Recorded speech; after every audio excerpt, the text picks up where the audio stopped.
Well, hello Makama. It's beautiful here.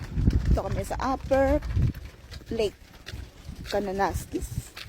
Upper Kananaskis Lake. Ano ba yan? Hindi pwedeng tour guide. Ha?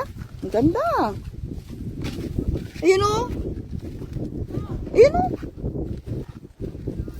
Ganda, my dear.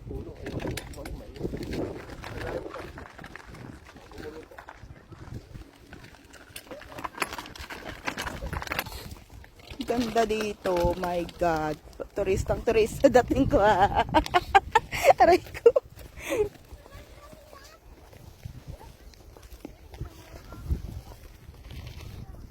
Ganda, guys. Tira, ano to? Upper Kananaskis Lake ba? Swim, my dear. Malamig, no? Halika, picture tayo. Ganda dito, guys. Ang ganda. Pwede lang mag-live. Wala kasi signal talaga. Wala. So, ayan. Makita nyo ang kabuuan ng Upper Kananaskis Lake. Ayan. Pinidyo ko talaga. So, nag-explore lang kami ni Jowards dito. So, I think it's 20 to 30 minutes from our campground. Nag-explore lang talaga kami. Hindi to kasama sa itinerary namin. But hindi ka naman magsisisi sa kagandahan nito, diba? Oh my God, look at that. Kaya lang hindi nga umabot yung kano namin kasi nga hinintay ko muna yung prime deals ng Amazon para mas makamura, no? So, ayun yung taas niya, dyan yung parking lot. Kailangan mo talagang bumaba para makarating dito sa may, ayan, malapit sa shore. Kaya lang medyo rocky talaga siya. But that's okay. Kung maaga-aga kayo, maraming pwedeng magandang pwestuhan. Kasi late na nga kami pumunta dyan. Kaya, ayan, dyan lang kami nakapwesto. Masarap sana magkano. Kaya lang wala nga rental. So, anyways, baka makabalik naman kami next year. Maybe. Depende. Para, ayan. Kasi gusto na talaga ng Jowards kung may kanu. Kaya lang sabi ko mag-rent na lang. Hindi naman pala lahat ng pupunta mo merong rental, no? Kaya iba pa rin yung meron kang sarili. Para kahit saan ka pumunta, may rental o wala, meron ka nang dala. It's okay. Madami pa naman next time. O diba paulit-ulit na yung video ko? Kasi nga hindi nakakasawang tingnan. Grabe. Hindi nakakasawang tingnan, guys. Napakaganda ng tanawin. So relaxing. Sa jowa. Yung mga Pilipina doon. Pilipino. Mga taga Iloilo daw sila.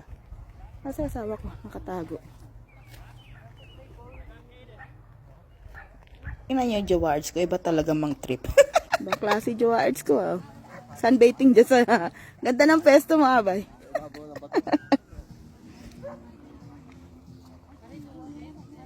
So, hindi pala kami nakapag-video nung nagtatampisaw ako. Kaya, ayan, picture na lang, i-add na lang dito. Ito naman si Jowards. Oh. Oh. Ang lapit!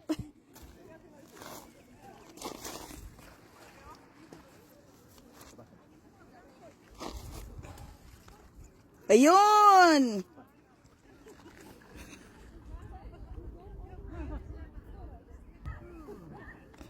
Super Mario.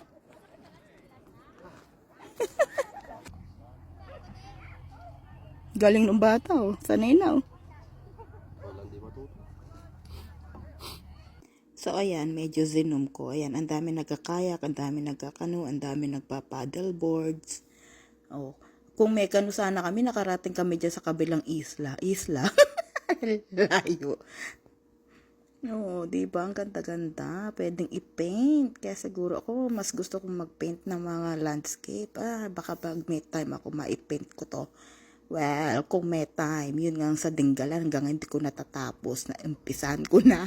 Ang tagal na nun, 6 years ago, 7 years ago, 8 years ago. Ano ba? Hindi na ako marunong mag-compute. So, ayan, zoom to the max para mas kita. O, diba? Ang ganda-ganda, guys. Umamin kayo, maganda. Puntahan nyo to sa Kananaskis lang to. Ay, kala mo lapit sa Fort Mac. Ay, nako, kung nando kami sa gawing lugar na yun, kahit man lang Calgary, ay, baka miya, linggo-linggo kami nasa galaan. Hindi na ako nakapagnegosyo. Ito nga lang, summer na to, oh. Ay, nako, sorry sa mga suki. Hindi ko pa kayo napapagbigyan. Puro gala muna kami. So, ayan, 12 times zoom naman to, oh. Can you see that? Diba? So beautiful. Tapos may mga ice cap pa dyan. Oh, look. May ice cap. Oh. Ganda-ganda. Diba?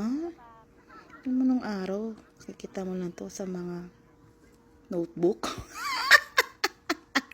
Sa picture, sa TV. Ito, sa sariling mata namin, nakikita namin ang kagandahan. Ang ginawa ng Diyos na napakaganda. So, sana po nagustuhan nyo ang aming munting video. Thank you all for watching. Please subscribe to our YouTube channel and Facebook page. Mary Ananong Pibulandan. Thank you all for watching. I love you all. Mwah!